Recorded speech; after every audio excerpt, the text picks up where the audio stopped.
reality punishes those who deny her, and fortune blesses those who act with boldness and have the furthest vision. Having a good mental model for how the world really works allows you to make better decisions in real life and allows you to see business opportunities when others only see darkness. Studying human nature is the first step in creating a personal brand. So this collection of books is not a theoretical collection. It is not for your reading pleasure. This is a series of very practical and intelligent books. These books are designed to peel away the darkness, allowing you to see with more understanding. We'll study human nature and reality itself from the perspective of history, economics, biology, and morality. We'll start off with the book, The Sovereign Individual, by the authors Davidson and Rees-Mogg. This is a book that predicts.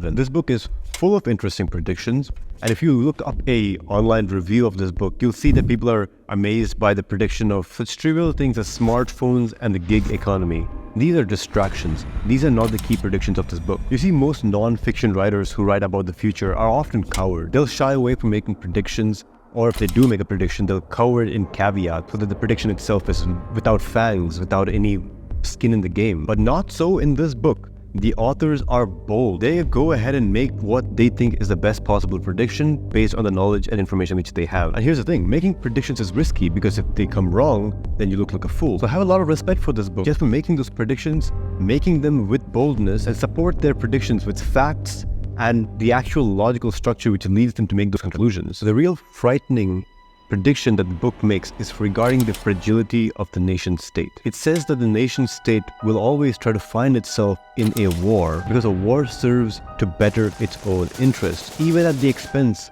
of the citizens paying its taxes. The nation state, according to the tenets of this book, will do anything to perpetuate its pretense of holding power. It goes so far as to say that nation states will encourage and foment war in order to maintain their hold. And it happened just a few years after the release of this book. I'm not making the claim that it was an inside job. More so what I'm saying is it was used by the nation state to gain a level of tyrannical control over its population. It marks the day the old ideals of the United States died. The new modern surveillance state was born. Do you know what the Patriot Act is? Well, but that's a topic for a different video. Hundreds of thousands of loyal, courageous, and brave young Americans were funneled into the wrong war in the wrong country in order to perpetuate the power of the nation state. And these young men, they went and fought for what purpose? To enrich the Saudis, to enrich the bankers and investors, to enrich the weapons complex. The book, which was written back in the 1990s, actually predicts this and says how the mega political structures of the modern state will incentivize this kind of behavior. And this book goes completely against the status quo political thinking, which states that the nation state is the culmination, the apex of human political achievement. In fact, Francis Fukuyama, who I personally met, is a very well-known historian and political scientist, actually calls this the end of history. This book says no, this is not the end of history, and terrible darkness and potential hope lies in the near future. So is this book a perfect predictor of the future? Absolutely not. And the authors don't claim that to be the case. In fact, the first chapter of this book is an utter flop. The first chapter goes on into the whole year 2000 crisis thing about the Y2K bug, which never really materialized. So no, this book is not a perfect predictor of history. It is first and foremost a book about mental models, how you can use observations and facts and connect them in a logical fashion to make predictions about the future. This book is not the rambling of madmen. This is a very precise book which lays out why the authors believe what they believe. And you can choose to reject their logic or embrace their logic. That's up to you. The book does not hide its internal working. So the book's title, The Sovereign Individual, what does this mean? This refers to the idea that in the future, individuals will have massive power which they never had before. And this book was written more than 25 years ago. And it's coming true, isn't it? Look at Joe Rogan, for example. Joe Rogan has more loyalty and more viewership than the literal legacy companies of the past like CNN or MSNBC. A single man has more influence than a whole media conglomerate. This was not possible 20 years ago. This was a prediction that came true, and now in our day, it almost seems natural, it seems normal. But you have to understand how remarkable this truly is. From a world which completely revolved around this mass organization and an industrial society which only relied on mass production, we're going to a different form of economy where individuals are massively valued, and production of higher quality at a smaller scale is becoming more of the desired state. But trust me when I tell you, this is not a book about hope. This book is not blind to human evil. This book predicts rivers of blood. And if you were to look at what's going around the globe right now, you would say that those rivers are already flowing. This book is, of course, about sovereignty. So sovereignty means the ability to have the freedom and liberty to control their own destiny. A sovereign nation is essentially a nation which is not a slave to another nation. A sovereign individual is an individual who is not a slave to any nation. So the norm, the common understanding of nationhood is you're born into a country, you're likely going to live your entire lives in that country, pay taxes to the country, and then die there. There's really no choice in the matter. But going forward, what you find is individuals have that choice. Highly productive and talented individuals will find that if they live in a country which doesn't treat them right, a country which is taxing them too much, or whose government is standing for values which they no longer stand for, or is betraying the citizens by going to meaningless war and wasting their tax money, all these would be reasons for talented individuals to say, I'm out. I'm going to go where I'm treated best. And this is already happening, and this is only going to accelerate more, especially with regards to another prediction which this book makes. This book predicts that a new form of currency will arise, a form of currency that's immune to taxation and inflation by the government, through which individuals can carry out transactions without the need for fiat. And one could say that this currency has arisen in the form of Bitcoin. But Bitcoin is a scam, is it not? The whole crypto industry is a scam, right? Well, this brings us to the second book on this list, The Bitcoin Standard by Saifedean Ammous. These are actually two books, Bitcoin Standard followed by Fiat Standard, its sequel. But I just lumped them together as one book because they really are tied together. So I have to tell you this, that the Bitcoin Standard is not about Bitcoin. It is first and foremost about the nature of currency, about money itself. It helps you distinguish between the difference between money, currency, and wealth. And this book was suggested to me by a 7-figure businessman by the name of Robert Oliver, a very talented individual, and I'll link to his channel in the description below. So this book is not about Bitcoin. It is about the nature of currency and help you answer the question, if the government can just print how much ever money it wants, why does it tax you so much? It's honestly a very scary and sinister book in the sense that it shatters your beliefs about how money works and how the world actually works. It shows how dark the system really is. It shows you how the system of federal debt slavery truly is. And you've probably seen this statistic that the world is trillions of dollars in debt. You know, the US is billions of dollars in debt, whatever it is. Debt to whom, right? That's a question which you have to ask. And this book does a phenomenal job of answering it. I will probably make a whole video on this topic. It's fascinating and dark. But if you want to get ahead of me and get an even richer understanding, strongly suggest The Bitcoin Standard and The Fiat Standard by Saifedean Ammous. And indeed, it talks about how the US dollar is covered in blood and gore. And it talks about that most sinister of organizations, the Federal Reserve. The book builds nicely upon the foundations of the sovereign individual. These books work really nicely together. One was written back in 1990s and makes predictions about the future. And the Bitcoin Standard is written pretty recently and looks back and talks about what recent changes have happened. So it kind of brings you up to date. And then the Fiat Standard was, I think, released just last year. So it's very much up to date as to the technology of money and makes predictions about how we're going to look at this going forward next 10 to 20 years. But indeed, this book is first and foremost about human nature, like I promised.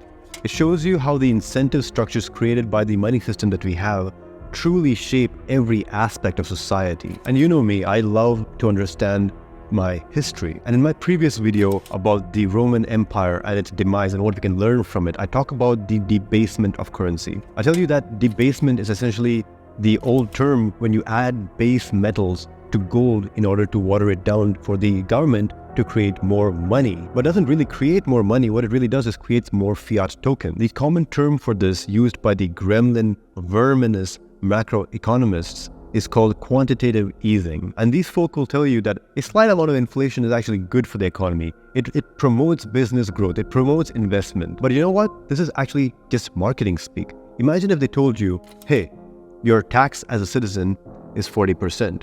But you know, if we increase the tax by another 10%, it will actually be good for the economy.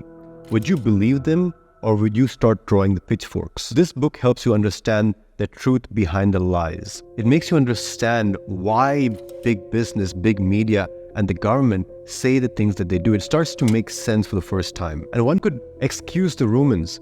Diocletian didn't know, perhaps, that the debasement of currency would have such terrible downstream effects. He didn't know, perhaps, that the price ceilings that he enforced would be calamitous. But we do know it now. We have the data in place. We understand how the economy works. We understand how incentive structures work. But that's the thing. The government's incentives are not the same as the citizens' incentives. And this is because of the nature of the currency. The nature of the currency, fiat currency, is such that the government can basically print how much ever it wants. And this touches everything, even your food quality. So I understand this. This is actually from the book. The government's ability to print money gives it the ability to fix interest rates. So what the government did was it lowered interest rates. What does that mean? It allows businesses, including farms, to take big loans. Why is this a bad thing? This is surely a good thing. If farmers can take loans, they can probably produce more food. But this is a market distortion. What I mean, let me explain really clearly, right? So when the interest rates go low and big loans are available for purchase, the big farmers can claim massive loans because they already have a lot of capital and a lot of assets which they use as collateral. And they use these massive loans to scale up their operations to a crazy level, driving the prices extremely low. Small farmers who cannot have access to such big loans cannot do this. And even though their quality of produce might be higher, they're driven out of business. Now, all that's left in the economy are these mega farms and mega corporations which are pumping out very, very cheap food, but at the cost of nutritional density. So because of this distortion in the market, now you have food which is just extremely cheap.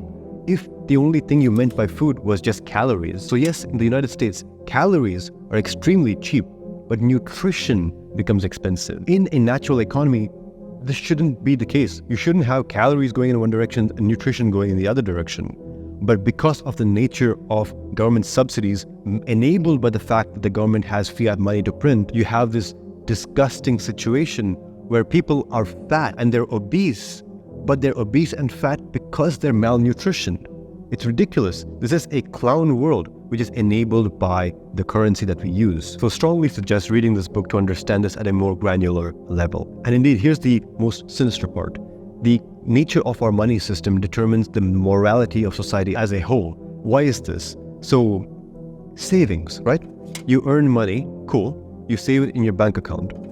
You expect the money to stay the same because you put $10 in, surely it should stay $10. And in most of human history, not only would it stay, it would actually increase, but not in our inflationary environment. When you store $10, the next day it's 9, the next day it's 8. Every day your value of money is decreasing in your savings account. So what does this mean from an incentive structure point of view? What does it mean according to human nature? What it means is, if people believe that saving is pointless because it is because of the nature of the money, then they're more incentivized to spend in the present. Instead of looking into the future, building legacy, instead of planning 10, 20, 30, 100 years into the future, people are forced to think, hey, the money's not going to be worth anything, I might as well spend it. The monetary system incentivizes instant gratification over delayed gratification. This is one source of degradation of morality. It's just how we perceive time. And this neatly brings us to the topic of morality and brings us to the next book, which is The Righteous Mind by Jonathan Haidt. And this is a truly brilliant book. It breaks down why humans behave in the moral way that they do. It discusses moral decision-making, and it does it in such a brilliant way, in a very simple and easy to understand way. It breaks down morality into 5 pillars. The pillars are care, fairness, loyalty, authority, and sanctity. And it turns out this explains why left-leaning folk and right-leaning folk don't ever succeed in talking to each other. People who lean left, they only use 2 of these pillars. They only use care and they only use fairness. And the folk on the right, more conservative folk, these guys use all 5 pillars. They use the first 2 which I mentioned, but they also look at loyalty, authority, and sanctity. And this book is critical because understanding each other and having rational decisions brings society together and prevents a division. Division is not helpful for us as people. Division is only helpful for the powers that be. Me personally, I definitely lean more conservative, but I certainly do not mean I support the Conservative Party. Those are 2 different things, trust me. I just tend to lean conservative in my value. I care about all these 5 pillars. I care about giving care to folk who need it. I care about fairness and justice. I care about loyalty to the group. I care about deferring to authority where it makes sense. And I care about the sanctity and morals of the society. But some of my family members and friends, they lean left. They reject the idea of morality based on disgust and purity. The idea that if it doesn't harm somebody else, then it's justified to do. While I disagree with this, at least I understand their perspective. And indeed, this book shows you basically a prediction of how politics is progressing and shows you how the divisions sowed into society are the perfect seam for manipulation. Because these folk, the politicians, they understand these tactics. They understand how to pull these levers of morality in order to make us do what they want. So you have to take control of your own morality and have a deeper understanding of why your moral intuition, your moral compass works the way it does, so that you aren't being manipulated by outside forces. In fact, my personal belief is that disgust is a powerful piece of the moral compass. If I find something disgusting happening in society, if something really irritates me and disgusts me, I don't have to be sat there analyzing the moral logic in order to find the objective or subjective truth about morality in order to reject it. I believe if something is disgusting, that's grounds enough for me to reject it. But regardless, it is very interesting that when people have so many different views and beliefs and moral structures, that we can come together as a society. And even though each individual has its own survival at its core, even then, we as human beings can act in a tribe. And this is not a trivial point. This requires explanation. And this is where the final book, The Selfish Gene, comes in. This is the book which literally coined the word meme. In this book, the author, Dawkins, literally says, "We need a name for the new replicator, a noun that conveys the idea of a unit of cultural transmission or a unit of imitation. Mimeme comes from a suitable Greek root, but I want a monosyllable that sounds a bit like gene. I hope my classicist friends will forgive me if I abbreviate mimeme to meme. If it is any consolation, it could alternatively be thought of as being related to memory, or to the French word meme. It should be pronounced to rhyme with cream." I'm sure he didn't foresee how that word meme would eventually get its own life. But this book is a controversial one just because Dawkins is controversial. See, Dawkins became famous for his obnoxious atheist propaganda more than his actual work in biology. And this is kind of sad because it's kind of cringe, but luckily this book doesn't have a lot of that. It just is a pure biology book. And indeed, it is fundamentally a book about genetics. If you don't understand genetics at a fundamental level, then you do not understand human nature. The previous book analyzes human nature from a psychologist's perspective. Dawkins approaches it from a biology and ecologist's perspective. It goes into questions like, why is a man's strategy in the dating market so much different than a woman? It answers questions about how many traditions arise in the first place. Like, for example, why do most societies consider it okay for men to sleep around, but when a woman does it, it's just completely haram? And why some societies think it's haram for both sexes? Fascinating stuff. If you have any interest in biology, then this is absolutely must read. And it does go into the dark topic of parasites, which, trust me, that is going to be something on this channel which I discuss. The manipulation of parasites on, indeed, the human psyche is something which I have become more understanding of. And that indeed is the next stage of this channel. I discuss the really troubling rate of infections of parasites in humans, even in first world countries. And I will slowly share with you piece by piece how to defeat this. At this point, I hope you already understand the dangers of xenoestrogens. Good. That's the first step, but it is by no means the last step. It is my pleasure and privilege to bring you this information about health optimization, which the big governmental bodies simply have no interest in doing. Finally, I'll say that this reading list which I gave you is just a tiny fraction of my esoteric reading list. So there's a link in the description, goes to my website. You don't have to give me your email or anything. You'll find the total list, the full list, and you can pick and choose whatever appeals to you. And if you're interested in reading and you want to take your reading to the next level, not only reading stuff, but also discussing it with like-minded peers, then potentially my private community is open for right now. We're taking new members at this time, and these members have access to all my courses. So this is something you're interested in, then there is a link in the description below. So what books do you think should belong on my list? Put in the comments your favorite books about the nature of reality and human nature itself.